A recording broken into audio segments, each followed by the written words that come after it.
అందరికీ నమస్కారం. ఈరోజు మనం ఒక చిన్న కథ చెప్పుకుందాం. అదేంటిదంటే పరమానందయ్య శిష్యులది. పరమానందయ్యకు 12 మంది శిష్యులు. ఒకరోజు శిష్యులందరూ పక్క ఊరికి పోవాల్సి వచ్చింది. తిరుగు ప్రయాణం అయ్యేసరికి చాలా చీకటి పడ్డది. ఆ ప్రయాణంలో ఒక వాగును దాటాల్సి వచ్చింది.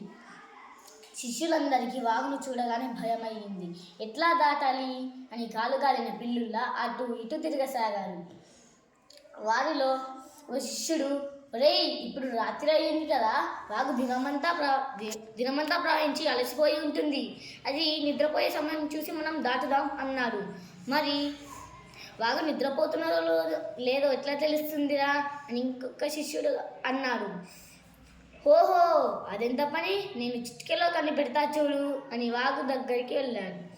పారుతున్న వాగు నిద్రపోతున్నదో లేదో శిష్యుడికి తెలవలేదు. మండుతున్న కట్టెను ఒక దానిని తీసుకొని నీళ్ళల్లో ముంచాడు. మని చప్పుడు వచ్చి కట్టె ఆరిపోయింది. ఆ చప్పుడికి వారికి భయం వేసింది.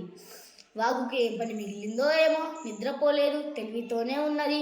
ఉరుక్కుంటూ వచ్చి చెప్పాడు, ఒరేయ్, నేను వాతలు పెట్టానని కోపం వచ్చి వాగు నా మీద పగబడుతుందో ఏమో అంటూ భయపడసాగాడు. ఏం కాదురా, మన గురువు ఉండగా మనకేం భయం అన్నాడు. మరికొంతసేపు అయినాక వేరొక శిష్యుడు వాగు నిద్రపోతున్నదో లేదో చూసి వస్తానని వెళ్ళాడు. వాగును చూసి తిరిగి వచ్చాడు. రేయ్, వాగు నిద్రపోతున్నదిరా అన్నాడు ఉత్సాహంగా.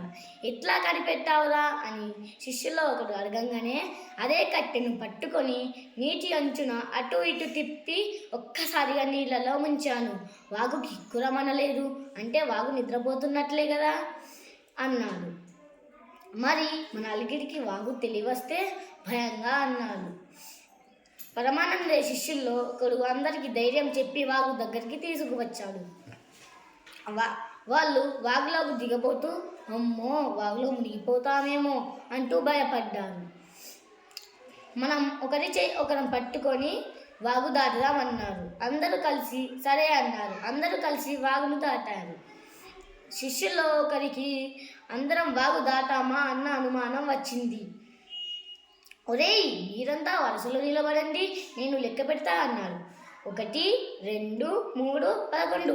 ఒరేయ్, 11, మనం 11 మందిమే ఉన్నాం, వాగు పగబట్టి ఒకరు మింగేసింది రోయ్ అన్నాడు ఏడుపు గొంతుతో. ఏది, నేను లెక్క పెడతా అంటూ శిష్యులంతా ఒకరి తర్వాత ఒకరు లెక్క పెట్టారు. ఎన్నిసార్లు లెక్క పెట్టినా సంఖ్య 11 వచ్చింది. అవునురా, నిజంగానే వాగు మనలో ఒకరిని మింగిందిరా అంటూ బోరున ఏడుస్తూ గురువు దగ్గరికి వెళ్ళారు. జరిగిన విషయం చెప్పి మళ్ళీ బోరుమని విలపించారు. పరమానందయ్య అందరిని తేరిపారా చూశాడు. శిష్యులను మళ్ళీ లెక్క పెట్టమన్నాడు. మళ్ళీ లెక్క పెడితే 11. ఒక్కొక్కరు లెక్క పెడితే మళ్ళీ 11 వచ్చింది. ఆ తర్వాత ఏం జరిగి ఉంటుందో ఊహించండి. అందరికీ ధన్యవాదాలు.